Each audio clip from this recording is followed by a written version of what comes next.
ejemplo que queremos seguir por ese trabajo tan maravilloso. ¿Ok? Para presentar al siguiente conferencista que nos acompaña desde México. Así que bueno, vamos entonces, esto es un verdadero honor. Y nada más y nada menos, él es el doctor José Eduardo Pereira y tiene un tema que nada más leerlo, pues yo estoy súper emocionada y se titula así: Neuroeducación, una nueva ruta hacia el aprendizaje significativo, nada más y nada menos. Así que bueno, doctor José Eduardo Pereira, Sport Club Colombia está a las puertas totalmente abiertas, la audiencia es toda suya, muchísimos éxitos y de antemano, gracias por compartir con nosotros sus conocimientos. Adelante. Hola, hola, ¿qué tal? Muy buenas tardes a todas, todos los que hoy nos están acompañando en puedo decir que esta mágica aventura que hemos estado recorriendo desde el día lunes, en el que hemos estado llegando, yo digo, hacia un punto, ¿no? De partida, y hoy hemos estado pasando con esta terminal inmensa, ¿no? Del conocimiento, y hoy vamos a llegar a un punto más, ¿no? Y estoy muy agradecido al profesor Rolando Sarmiento. Con él tuve este contacto y hoy que se pueda concretar esta participación con todos ustedes. Estoy muy feliz y siempre dice, ¿no? Que la alegría y la felicidad es lo que nos lleva a tener mejores momentos, mejores recuerdos y estoy seguro que este momento se va a quedar para siempre en mi memoria a largo plazo y de eso precisamente vamos a estar hablando el día de hoy. Y precisamente, ahorita voy a empezar a compartir y empezamos con la presentación. Denme un segundito. Así es, y hoy vamos a hablar acerca de la neuroeducación como una ruta hacia el aprendizaje significativo. Ya hace un momento, cuando empezamos el día de hoy, muy acertadamente, la maestra Rosario Ayala nos compartía el tema del aprendizaje significativo. Y hoy vamos a reforzar lo que ella nos estuvo comentando respecto al papel que tiene la neuroeducación, sobre todo el papel que tiene la neurociencia en relación a la parte educativa. Soy el doctor José Eduardo Pereira García desde México, desde el estado de Quintana Roo, el Caribe mexicano. Soy doctor en neurociencias educativas y los invito hoy a entrar en este camino importante de la neuroeducación y estoy seguro y espero que así sea de todo lo que vamos a hablar en estos 35 minutos, 45 minutos que vamos a estar compartiendo. Nos podemos llevar o podemos extraer lo que más nos puede funcionar desde nuestra práctica educativa. Y quiero empezar con esto. Recuerden que somos los arquitectos de las conexiones neuronales de nuestros hijos, de nuestras hijas y sobre todo de nuestros estudiantes. Tenemos un papel importante. Yo a veces cuando le digo a las personas que les doy capacitación sobre el tema de neuroeducación y les digo, somos arquitectos, de pronto se espantan porque dicen, ah, mira, qué peso tengo en la parte de la creación educativa, de la creación de estas conexiones neuronales, de las conexiones sinápticas que estoy teniendo con mis estudiantes. Y precisamente porque hace un momento hablábamos que de pronto, que la maestra en la primera conferencia nos decía, es que yo no recuerdo el nombre de ese maestro de educación física, ¿no? O no recuerdo el nombre. Entonces, ¿y por qué de pronto no recordamos esos momentos que en algún punto podrían ser traumáticos, ¿no? Decíamos, yo compartía mucho cuando estaba escuchando a la maestra, decía, es que yo también cuando estuve en la primaria recuerdo que el tema de educación física para mí era muy complicado, ¿no? Inclusive era la clase que menos disfrutaba. Y todo eso se debe a que nunca tuve la motivación necesaria, nunca tuve la empatía suficiente para que puedan comprender que había ciertos temores que yo ya traía en cuestión del cuerpo, en cuestión de mis habilidades, que necesitaba este acompañamiento del docente. Y es lo que vamos a ir hoy platicando. Y cuando Rolando me invita a hablar de estos temas, yo digo, qué importante es hablarle a los docentes de educación física, en donde lo que va a pasar en la construcción de las conexiones neuronales en estas etapas de los niños, sobre todo en la primaria, en la preescolar o preprimaria, como lo han estado mencionando, va a ser determinante en mucho para estos esos momentos de confianza que vamos a tener más adelante, ¿no?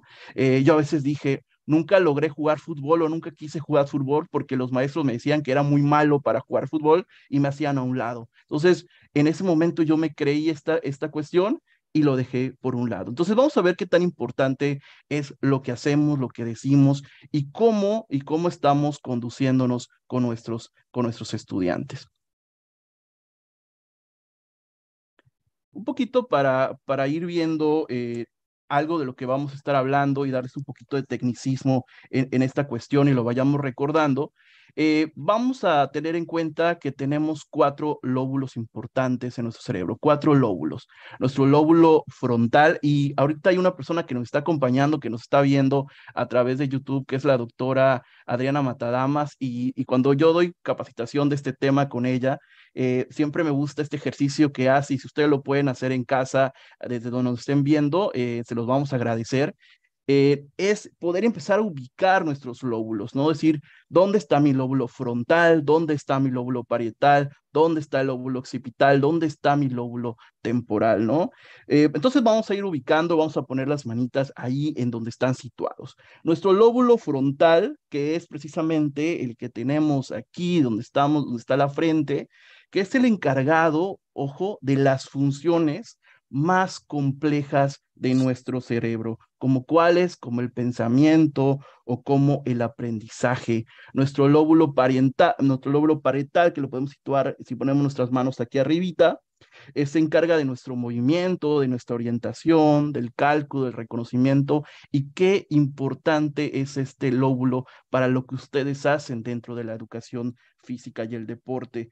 El lóbulo temporal lo podemos situar aquí a un ladito, se relaciona con nuestra habla, se relaciona con este lóbulo frontal, con nuestro sistema límbico. Ahí vamos a encontrar precisamente la amígdala cerebral que va a tener un papel importante con el aprendizaje significativo y con la formación reticular que hace rato hablaban de los estímulos, de cómo a través de esta formación reticular, de este sistema de activación reticular, se va a hacer el procesamiento de los estímulos que nosotros estamos mandando a los estudiantes a través de nuestras planeaciones didácticas, de decir, a ver, vamos a iniciar con una clase en donde el alumno va a tocar, va a visualizar, ¿no? Va a oler, etcétera, y lo que vamos a estar platicando. Y nuestro lóbulo occipital, en nuestra parte de atrás, que precisamente tiene este relación con el área visual, con el área psicovisual. Ya diciendo esto, ya tenemos como esta información general de algunos tecnicismos que vamos a ir utilizando durante nuestra sesión. Sin duda, la neurociencia aplicada a la educación, sabemos que la motivación, que los retos van a ser importantes porque van a lograr activar determinadas zonas de nuestro cerebro. Hoy, por ejemplo, en México, a través de la nueva escuela mexicana, esta propuesta educativa de política educativa, nos dice que, bueno, que también hay que poner al alumno en contextos, que también hay que, en el caso de educación media superior, hay que invitar al alumno a la resolución de conflictos, de retarlo en cuestión de la solución de problemas, ¿no? Y todo esto nos va a ayudar a precisamente al proceso de aprendizaje, que aprendamos más, que aprendamos mejor. Ojo, que interactuemos con otras personas, no que solamente trabajemos de manera individual, sino que a través de nuestras planeaciones didácticas, lo que hoy conocemos como la neurodidáctica, con el uso de lo que sabemos del cerebro para enfocar nuestra didáctica educativa, poder decir que vamos a hacer trabajo colaborativo. Entonces, la neuroeducación, las neurociencias, lo decíamos en la primera conferencia, esto va a cambiar, está cambiando la forma en que nuestras niñas, niños, adolescentes y hasta los adultos estudian y aprenden. Todo esto aprovechando los descubrimientos de cómo el cerebro adquiere conocimiento y cómo hacemos que el rendimiento del cerebro, el rendimiento de ese alumno sea mayor. Hoy sabemos que tenemos plasticidad cerebral.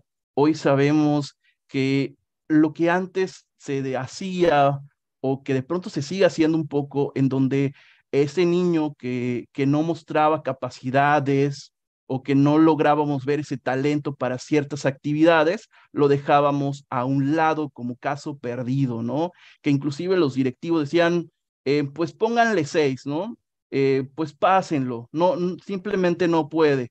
Y de pronto dejábamos de trabajar con esas comunidades de niños que necesitaban mucho mayor atención.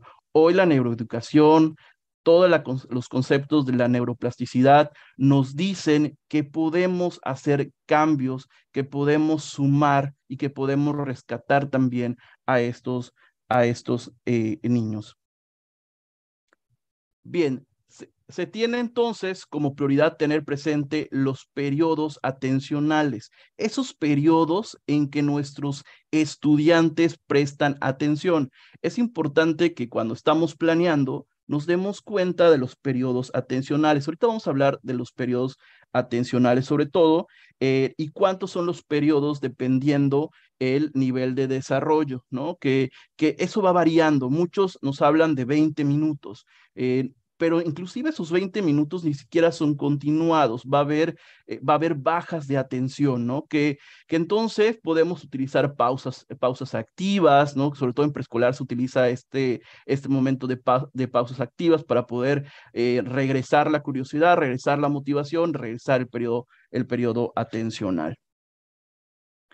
Vamos a comprender rápido los conceptos que hemos estado abordando ahorita en estos 5 minutos, 6 minutos que hemos estado hablando respecto a qué es la neurociencia. Y la neurociencia, de manera muy sencilla, sin entrar en tanto tecnicismo, se trata de la disciplina encargada de estudiar el cerebro y cómo este da origen a la conducta y el aprendizaje. Y de pronto podemos decir, oh, ahora entiendo por qué pasó esto, ¿no? De pronto, ¿cuántos hemos tenido alumnos que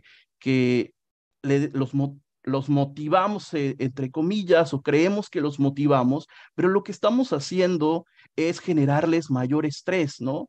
Y tener actividades que al alumno le generan estrés y por ende tenemos ahí una liberación importante de cortisol, que ese cortisol va a provocar que la amígdala cerebral del alumno, que tiene que ver con la parte emocional, se inflame y que a su vez esta inflamación le lleve a tener un problema de conexión con su corteza prefrontal. Y es ahí cuando el alumno no es tan racional sobre la toma de decisiones y se va más el cerebro a la lucha huida, este cerebro que hemos escuchado en esta teoría del cerebro triuno, del cerebro de supervivencia, ese cerebro de lucha huida.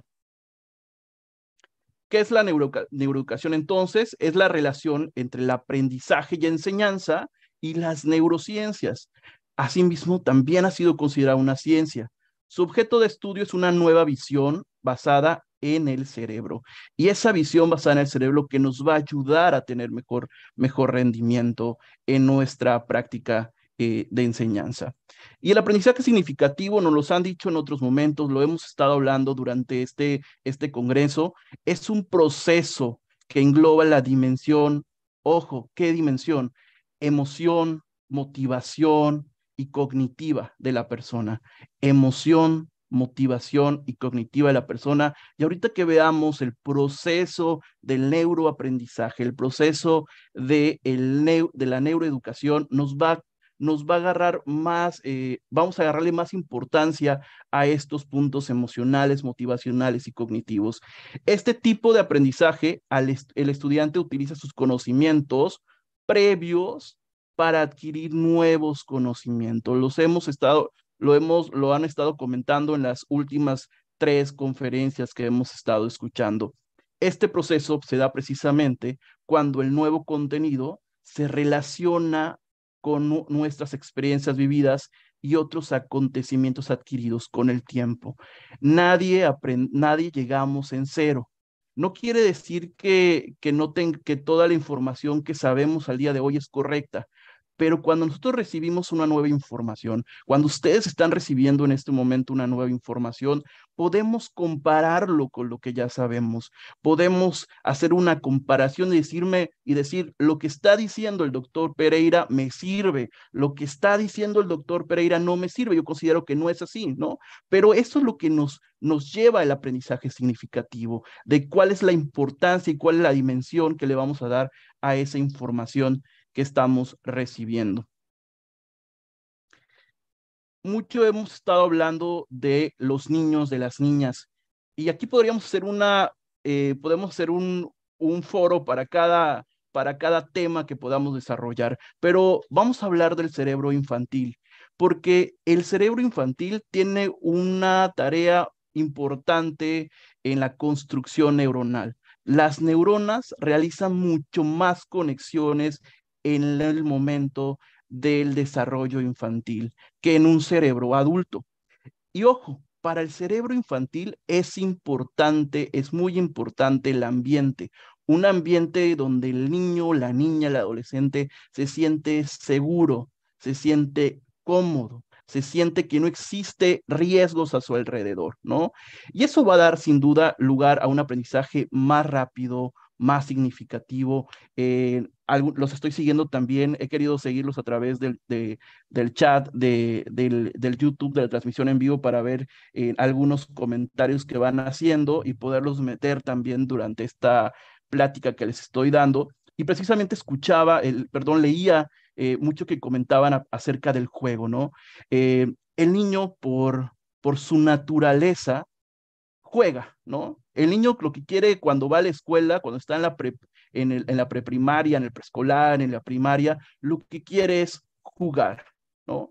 Y es ahí donde nosotros tenemos que tener esta tarea de diseñar a través del juego, ¿no? Entonces, la educación física y el deporte, la enseñanza de la educación física y el deporte, tenemos esa ventaja que podemos utilizar lo que nos dice la neuroeducación respecto a la movilidad, respecto a salir de las aulas, a utilizar un poco la neuroinfraestructura, que también es un concepto que se está empezando a manejar, y que también tenemos que generar ambientes que el alumno, que nuestro niño, nuestra niña, se sienta cómodo y cómoda. Entonces, ¿cómo mejorar el proceso de enseñanza-aprendizaje según la neurociencia? Y esto vamos a hablar de Carlos, ¿no? Y le podemos poner el nombre que querramos de un alumno, de una alumna que ustedes tengan, pero hoy vamos a trabajar con Carlos para poder ir entendiendo este proceso de neuroaprendizaje que va a tener Carlos, ¿no? Entonces, vean todo esto que de pronto cuando lo veo digo, wow, todo eso tengo que hacer para poder llegar a un aprendizaje significativo, y la respuesta es que sí, sí lo tengo que hacer, ¿no? Entonces, yo lo que hago en las capacitaciones es decirle, a ver, tráigame una planeación que ustedes lleven a cabo, o acuérdense de una actividad que ustedes realicen, y si ahorita le quieren tomar una fotito, le pueden tomar una foto y luego lo hacen esta actividad. Lo que yo les digo es, revisen de todo lo que hacen en esa actividad, si van logrando que el alumno pase por toda esa estructura hasta llegar al aprendizaje significativo. Y vemos que esta estructura, y que ahorita vamos a ir desmenuzando, empieza con los estímulos. ¿Cómo vamos a trabajar los estímulos? Luego nos vamos a la curiosidad, luego nos vamos al sistema activador reticular ascendente, y ahorita vamos a ver eso, y aquí empieza a entrar todo el tema del cerebro. Luego hay que focalizar atención, hay que motivar, cómo liberamos dopamina. Entonces ahorita vamos a ver poco a poco este diagrama, y se los voy a ir explicando. Y ustedes van a ir recordando de qué es lo que hacen en alguna actividad común que tengan. Cuando hablamos del estímulo, es cualquier factor que puede desencadenar un cambio físico en la conducta del niño, de la niña, del adolescente, del adulto, de con quien trabajemos, ¿no? Los estímulos son plurales. Los estímulos pueden ser externos o pueden inclusive ser internos de la persona, ¿sí?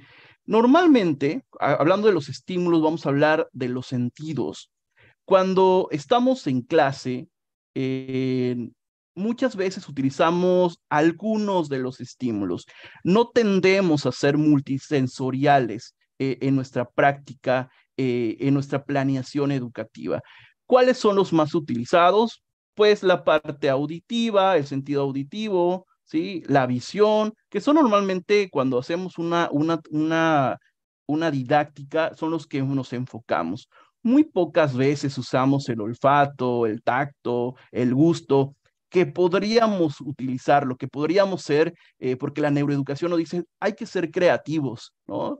a pesar de los pesares y a pesar de toda la parte de la carga académica que podamos tener, que siempre compartimos con los que he estado trabajando en reuniones académicas, decimos, tenemos una carga importante, pero aún así no hay que olvidarse por qué elegimos ser docentes, por qué decidimos enseñar, ¿no? Ahora, es importante y recordemos la tablita que vimos, que teníamos el estímulo y ahora tenemos que irnos a la curiosidad. Y la curiosidad precisamente es una fortaleza del ser humano, ¿no?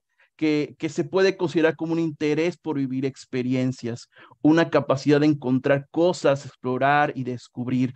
Voy a regresar a la diapositiva anterior, cuando hablábamos de esta parte de la curiosidad, una curiosidad que cuando estamos haciendo nuestra clase puede ser perceptual o puede ser epistémica. Cuando hablamos de la curiosidad perceptual, tiene que ver precisamente de cómo vamos a generar sorpresa. Yo de pronto puedo decir al alumno, oigan chicos, para la clase de mañana me van a traer una soga, me van a traer unas tablas, me van a traer un balón, ¿no? Unos conos, no lo sé. Cada uno de nosotros sabemos qué podemos ir pidiendo, ¿no? Si yo no le digo a lo mejor al alumno para qué es, esto le va a generar al alumno una curiosidad perceptual. El alumno va a querer saber para qué la maestra o el maestro le está pidiendo ese material. De entrada, ya tenemos la curiosidad del alumno y el alumno quiere saber qué va a pasar en la siguiente clase. La curiosidad epistémica son las ganas que el alumno ya trae por conocer, ¿no? De pronto hemos visto alumnos en las clases de educación física, por ejemplo, ¿no? A lo mejor dentro de la educación física vamos hoy a trabajar con uno de los deportes que va a ser el básquetbol. Y tenemos un alumno que desde chico, desde los 5 años, los padres de familia lo tenían ahí en cursos y en clases de básquetbol. Este alumno va a tener, por ende, una curiosidad más desarrollada epistémicamente porque ya trae esas ganas por sí solo de conocer específicamente y seguir aprendiendo de esa área, ¿no? Hoy, por ejemplo, muchos de los que estamos aquí en este congreso, desde que vimos la publicidad del congreso, traíamos esa curiosidad epistémica porque teníamos ganas de conocer todo lo que nos iban a estar diciendo y muchos de nosotros hemos estado generando dopamina y luego vamos a tener al finalizar este día una liberación de serotonina. Ahorita vamos a hablar de eso. Y luego nos vamos a ir precisamente al sistema de activación reticular. Si pueden ver ahí en la imagen, tenemos ahí la entrada a través del sistema reticular y tenemos los estímulos, la audición, la vista, etcétera, ¿no? Entonces van llegando al sistema reticular y se van yendo a las diferentes zonas, los diferentes lóbulos para ir realizando todas estas conexiones neuronales. La formación reticular es un sistema cerebral que está implicada en muchas funciones, todas ellas fundamentales para nuestra supervivencia y nuestro correcto funcionamiento. Precisamente este sistema de activación reticular ascendente está encargado y está compuesto de un núcleo importante, un conjunto de núcleos que son encargados de que prestemos atención. O sea, el proceso atencional, este sistema de activación reticular, va a tener una tarea muy, muy importante. Así que de manera muy general podríamos profundizar anatómicamente, pero de manera muy general hay que tener claro que este sistema tiene un papel interesante en prestar atención. Hay que lograr la atención focalizada, que es la capacidad que tiene nuestro cerebro de poder centrar nuestro foco atencional en un objeto, en un estímulo, independientemente de lo que está pasando a nuestro alrededor, ¿no? ¿Cómo logramos que cómo logramos más bien que nuestro alumno pueda tener una atención focalizada, que a pesar de los pesares, que a pesar de las cuestiones externas, logremos que siga pendiente de nuestra instrucción, que siga pendiente de nuestra actividad, que siga motivado, ¿no? Esta atención nos permite detectar de forma rápida un estímulo relevante para nosotros, ya sea un estímulo externo, un referente al entorno que nos rodea, como por ejemplo cualquier ruido que venga del exterior, o estímulos internos que pueden darnos cuenta de la sensación, por ejemplo, de ya tener hambre, ya tener sueño, y que eso nos haga de pronto romper esta atención focalizada, porque el alumno ya no quiere seguir en nuestra clase, ¿no? Eh, es esta capacidad cognitiva que es muy importante hoy en día para todos nosotros, para todas nosotras, sin importar nuestra edad, que poder trabajar nuestra atención focalizada.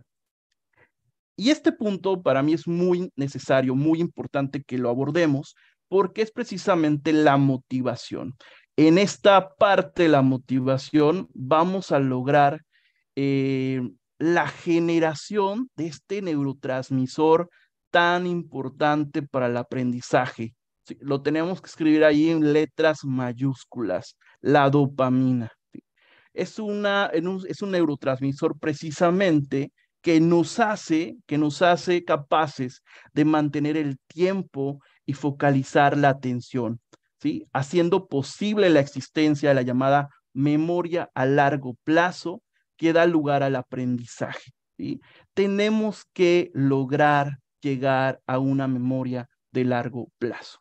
Hay un ejemplo que de pronto puede parecer infantil, pero no sé si ustedes se acuerden, pero hay algo que nunca se me ha olvidado de la memoria, y es una canción que teníamos en el preescolar, en la preprimaria, en donde cuando el maestro quería silenciarnos o quería que nosotros guardáramos silencio, nos cantaba, ¿no? En México, por ejemplo, hay muchas versiones, pero dice, un candadito nos vamos a poner, ¿no? Y que el que se lo quite va a perder, ¿no? Y era la forma en que nos ayudaban a tener esa atención focalizada, decir, a ver, vamos a guardar silencio. Pero vean cómo esta canción, a pesar de los años y los años, nos acordamos de esos momentos que quedaron en nuestra memoria de a largo plazo y al final fueron aprendizajes, ¿no? Y esto se debe precisamente, hoy, por ejemplo, en México, a través de la nueva escuela mexicana, se le está dando un papel muy importante al juego, se le está dando un papel importante a la actividad física, se le está dando un papel importante también a la parte musical, a la parte de las bellas artes, al teatro, etcétera, a través de habilidades socioemocionales que podemos desarrollar con el estudiante. Entonces, tenemos un papel muy importante, ustedes como desde la parte de la educación física, la enseñanza de la educación física. Entonces, nos queda claro que tenemos que motivar y que tenemos que generar dopamina. Es decir, estamos generando dopamina. Que hace un momento escuchaba, ¿para qué va el estudiante a la escuela? ¿Qué lo motiva a ir a la escuela? Hay estudiantes, yo en una capacitación anterior, yo platicaba con una maestra, decía, yo me siento muy contenta cuando el estudiante, a pesar de que se siente enfermo, le dice a su mamá, quiero ir a clase, ¿no? Entonces, y esto nos muestra precisamente este papel de la motivación, ¿sí? Estamos llegando casi a lo último.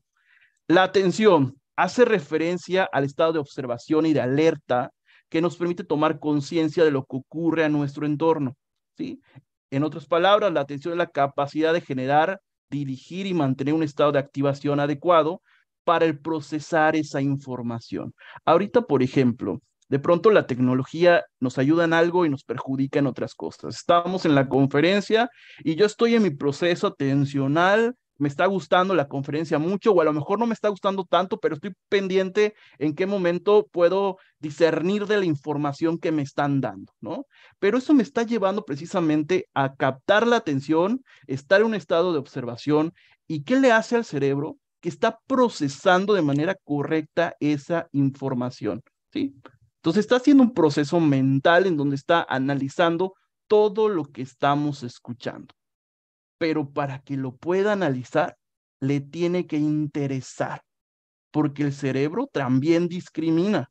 El cerebro puede decir, no, no me interesa esto, no me importa esto. Entonces, para que podamos captar la atención, tenemos que lograr que a nuestro alumno le interese lo que vamos a hacer. Otro de los aspectos de este diagrama era la percepción, que es la imagen mental que se forma con la ayuda de la experiencia y necesidades. cada alumno va a tener una percepción distinta de las actividades que damos. Hace rato yo les platicaba, también nos platicaba en la primera conferencia, es que yo cuando estaba en clase de educación física no me gustaba tanto porque sentía que me iban a burlar, porque sentía que si me ponía un short o me perdía esto, me iba a incomodar, ¿no? O si me ponían a patear el balón, de pronto, ¿qué iba a pasar, no? ¿Cómo iba yo a reaccionar? O si iban a burlar de mí. Eso es una cuestión de percepción. ¿Por qué? Porque es la imagen mental que nuestros alumnos tienen a través de sus experiencias, a través de sus necesidades, a través de lo que les ha sucedido. Hay otro ejemplo que doy mucho en mis capacitaciones referentes a que hemos tenido hoy alumnos, ¿no? Que han venido de una construcción del silencio. ¿Qué quiere decir esto? En donde han sido descalificados no solo emocionalmente, sino también en sus opiniones. Y eso les ha quedado marcado en el cerebro. Y recuerden que somos al final como docentes una imagen para el alumno de autoridad, así como la de sus padres. Y a veces eso lleva a los alumnos a no tener la confianza de expresarnos sus dudas porque siente que podría ser descalificado, ¿no? Eso es un tema un poco más profundo, pero que hay un punto de partida que podemos empezar a analizar. Hay que trabajar con recompensa, hay que trabajar el sistema de recompensa. ¿Qué va a lograr el estudiante con lo que está haciendo? No quiere decir que le vamos a dar todo el tiempo puntos y puntos, o le vamos a exentar de examen si hace bien, o si gana el partido, o si le fue bien el examen escrito, etcétera. Quiere decir qué va a ganar el alumno, qué siente el alumno que va a ganar de lo que está aprendiendo. Porque ahí es donde se va a activar el sistema de recompensa cerebral formado por ese conjunto de estructuras en el cerebro, las cuales van a ser responsables de generar la sensación subjetiva de placer y de obtención de recompensa, y que va a ir activando lo que conocemos como el núcleo accumbens, que es el núcleo que también nos lleva a tener una situación placentera cuando comemos, en diferentes momentos. Vamos recapitulando y decimos que la dopamina es el principal neurotransmisor, participan otros como la serotonina, la noradrenalina, pero la dopamina juega un papel importante en el sistema de aprendizaje. El sistema de recompensa recibe ese nombre, también recibe el nombre de sistema mesolímbico dopaminérgico, precisamente por esta conexión con el sistema límbico y por la generación de dopamina, ese sistema límbico en donde vamos a tener esta amígdala cerebral, este hipocampo, que nos va a llevar a buscar a esos recuerdos que tenemos de experiencias previas, ¿no? Hay que trabajar la memoria, es el fin último del aprendizaje, es donde se modifican las estructuras cognitivas que se encuentran en nuestra memoria de largo plazo, las cuales van a ir configurando el hecho de contar con un cerebro que se modifica constantemente. Nuestro cerebro se modifica constantemente. Solo recordemos nosotros el miedo que tuvimos durante la pandemia cuando nos dijeron que teníamos que trabajar a través de la virtualidad y cuánto nos resistimos a la virtualidad. Y hoy estamos en un congreso a través de la virtualidad. ¿Cuánto hemos aprendido nosotros? Imagínense cuánto no están aprendiendo nuestros estudiantes a través del nuevo conocimiento que le estamos dando. Si nosotros somos capaces como adultos de generar nuevas conexiones neuronales, nuevas estructuras sinápticas, nuestros estudiantes lo están haciendo todos los días y lo pueden hacer de manera positiva o de manera negativa. Yo lo decía hace un momento, de manera negativa es que yo al día de hoy no me gusta el fútbol porque me dijeron en la primaria que era malo para el fútbol y que lo único que hacía, y me decía mi maestro de educación física, era hacer que el equipo perdiera. Entonces, ¿qué me generó una conexión neuronal en donde perdón, una memoria de largo plazo en donde me creía esa idea de que soy malo en ese tipo de actividades, ¿no? Entonces, por eso yo decía al inicio que somos los constructores. Maestra, ¿cómo vamos con el tiempo? Un minutico, doctor, un minutico Eh, le queda. va- Vamos a ir en las cuestiones finales. Eh, trabajar la cognición, una vez que el estímulo ha logrado pasar los diferentes filtros que hemos estado hablando. Vamos a componer un umbral más de conciencia, de establecer nuevos parámetros para que el conocimiento empiece a ser almacenado en nuestras memorias, en nuestra memoria declarativa, semántica, procedimental, episódica, y se produce precisamente el fenómeno de la cognición, aprender a conocer, ¿sí? A referirnos a la dimensión cognitiva del proceso, a generar, ya empezamos a poder procesar todo ese conocimiento recibido. Mis recomendaciones finales de qué hacer, cómo trabajar, vamos rápido en esas recomendaciones que para mí son importantes. Hay que provocar emociones y despertar atención. Nunca se nos olvide, tenemos que emocionarnos. Y no solamente hay que provocárselos a los alumnos, los más emocionados en la enseñanza tenemos que ser nosotros, los más convencidos de que tenemos que emocionarlos en nuestro proceso somos nosotros. Recordemos estas neuronas espejo que nos ayudan a decir cómo vamos a contagiar a los alumnos. ¿Cuántas veces no hemos tenido un docente que viene enojado, que viene triste y el alumno lo siente, lo percibe? Entonces hay que trabajar desde la emoción. Apoya a tu sesión en las artes para favorecer procesos cognitivos. No solo en las artes, en la parte de movilidad, en el juego. Por eso yo decía, la parte de la enseñanza, la educación física tiene un avance, tiene un camino ganado que tiene que ver con el juego, con el movimiento, donde el alumno se puede sentir cómodo. Ahí juega un papel necesario de nosotros. Ahí juega donde tenemos que decir, tenemos que generar comodidad para todos, ser empáticos para todos. Yo decía, es que la empatía no es solo escuchar al otro, la empatía es ponerse en el lugar del otro, ponerse en el lugar de ese alumno que le cuesta trabajo generar, desarrollar una actividad física. Entonces, ahí vamos a ir trabajando.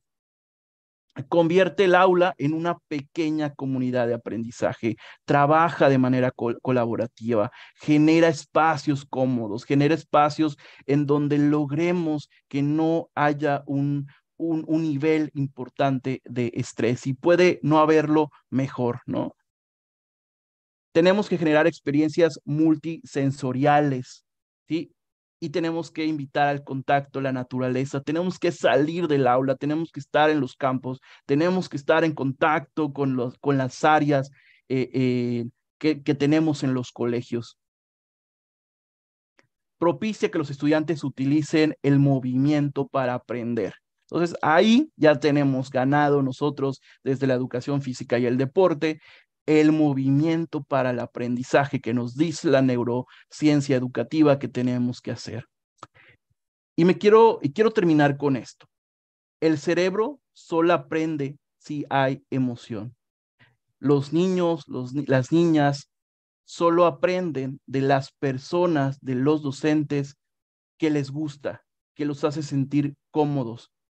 Y eso nos va a llevar precisamente a tener esa memoria de largo plazo que se va a traducir precisamente al aprendizaje significativo. Les doy las gracias, agradezco al maestro Rolando la invitación, a todo su equipo. Ahí les dejo mis formas de enlace. También les invito, ahí pueden escanear el código para seguirnos a través de Facebook, puedan conocer lo que estamos haciendo a través de mi plataforma educativa, que es Forum Grupo Asesores Educativos, en donde soy el creador y director, fundador de este proyecto educativo en México. Estamos trabajando a través de la neuroeducación, estamos trabajando haciendo neurodidáctica, estamos compartiendo esta información y también ahí tenemos un enlace que pueden seguirnos en nuestro canal de Spotify, en donde estamos haciendo todo un proyecto que se llama Espacio Comunidad, en donde hemos estado invitando a diferentes especialistas para hablar de temas que tienen relación con la neuroeducación, como la música, como la educación inclusiva y otros temas que estaremos compartiendo para ustedes como escuela para ser felices. Muchas gracias, muy buena tarde y ahora sí, abrimos este espacio de preguntas y respuestas. Muchas gracias, doctor Eduardo. Bueno, ya por ahí nuestra audiencia está entrenadita y aplausos siempre virtuales cuando se termina porque efectivamente es el agradecimiento desde acá. Maestro Eduardo, en aras del tiempo no podemos hacerle todas las preguntas que tiene la audiencia. Así que le invitamos, por favor, para que al finalizar pueda revisar por el chat en YouTube y poder responderle a todos porque son interesantísimas. Para ello vamos a hacer dos preguntas. Claro, En adelante. principio, en principio tenemos una de Marcos Ochoa desde Maracaibo, Venezuela, y dice así: ¿cómo podemos trabajar la neuroeducación con una persona con discapacidad sordomuda? Y saludos, le mandan. Bien, algo importante, primero quiero especificar que el tema de la educación inclusiva no es un área de mi especialidad. Lo que voy a hablar y que tenemos, que yo siempre digo, tenemos que ser muy honestos y muy responsables de cómo contestamos esas preguntas. Lo que la neuroeducación nos invita es motivar y tenemos que hacer un trabajo cooperativo. Y yo digo, ok, si en la escuela, en el colegio donde estamos, tenemos un docente que pueda hacer un trabajo cooperativo con nosotros para poder trabajar con el estudiante, es lo que tenemos que hacer, ¿sí? Nosotros como docentes tenemos que estar conscientes de lo que nos pide la neuroeducación. Y en ese sentido nos pide motivar, trabajar desde la alegría, ser inclusivos, unir a todos, ¿no? Entonces, en esa medida vamos a poder hacerlo, ¿no? Eh, Me imagino, por ejemplo, hoy, por ejemplo, también en México, una de las vertientes de la nueva escuela mexicana, uno de los primeros ejes precisamente es la inclusión. Y como decía la maestra Rosario, no la inclusión como muchas veces catalogamos solamente decir las personas con discapacidades, sino que también unir a todos los que tienen necesidades especiales educativas, ¿no? Y hoy tenemos un abanico de posibilidades que tenemos que incluir. Lo importante es no excluir, no sentir, que el alumno no sienta el rechazo, porque si el alumno siente el rechazo, es ahí donde ya tenemos todo perdido. Entonces, esa sería mi aportación. Muchas gracias, doctor Eduardo. Esther Estrada le pregunta: ¿cómo influye la neurociencia en la condición física en educandos con enfermedades crónicas no transmisibles? Ok, esta parte de la neurociencia hay que, primero, yo he platicado, de hecho, cuando yo doy este tipo de capacitaciones, me acompaña, hace rato mencioné a la doctora Adriana Matadamas, que ella es médico. Entonces, yo hablo desde la parte pedagógica y ella habla desde la parte médica. Y cuando hemos trabajado en conjunto, precisamente decimos, ok, lo primero que hay que hacer es darnos cuenta de que si el alumno trae alguna situación, ¿sí? Ya del cuerpo, ¿no? Por ejemplo, hablábamos hace rato mencioné dentro de la exposición el tema del lenguaje, si hay una afectación en el área de Wernicke, si hay una afectación en el área de Broca, ¿qué le está llevando al alumno, ¿no? A tener estas deficiencias en el aprendizaje? Y en ese momento tenemos que canalizar con los expertos. Decir, es que yo motivo, yo hago todo y el alumno simplemente no fluye, no funciona, no pasa nada, ¿no? Y digo, entonces tenemos que canalizar. Si hay una cuestión emocional, si hay una cuestión cognitiva, ¿qué está sucediendo con el estudiante? La neurociencia sin duda nos da un abanico de posibilidades de decir, todo lo que sabemos del cerebro, sabemos que el alumno tiene en todo momento, a pesar de los pesares, pero a su ritmo, ¿no? A su ritmo y a lo que está teniendo en ese momento, a poder adaptarse y tener una transformación de sus conexiones neuronales. Pero sí tenemos que, en cuestión de si vemos que esto no está funcionando, ver qué hay más allá del tema visible, ¿no? Esa sería mi respuesta. Así es, doctor Eduardo, muchísimas gracias. Realmente reafirmamos la importancia de la interdisciplinariedad. Eso de comunicarnos, contar con orientadores, con apoyo, es importantísimo porque efectivamente no la sabemos todas y en la unión está la fuerza. Así que efectivamente, doctor, importantísimo. Como les dijimos, quisiéramos que nos respondiera todo, pero en aras del tiempo y en respeto al siguiente conferencista, vamos a pasar a la entrega del reconocimiento tan merecido para nuestro doctor Eduardo, que está desde México. Deporte Cajicá Colombia, Sport Group Colombia, Arcopres Colombia otorgan el presente reconocimiento al doctor José Eduardo Pereira por su destacada participación en calidad de conferencista en el Congreso Internacional de Educación Física y Deporte, realizado en Colombia bajo la modalidad online del 9 al 14 de octubre del 2023, presentando la conferencia Neuroeducación, una nueva ruta hacia el aprendizaje significativo, quienes firman y avalan Catherine Artunduaga, directora de Deporte Cajicá Colombia, el especialista Rolando Sarmiento, director de Sport Group Colombia, y el licenciado Abelardo San Clemente, director de Arcopres Colombia. Doctor José Eduardo Pereira, muchísimas gracias por compartir sus conocimientos. Dios lo bendiga. Aplauso virtual para usted y, por favor, una despedida para todos. Pues muchas gracias, muy agradecidos. La verdad ha sido una aventura interesantísima. Me voy muy motivado, muy emocionado y también pues invitarlos a que nos puedan seguir en mis redes sociales, que es Forum Grupo Asesores Educativos, Forum Grupo Asesores Educativos.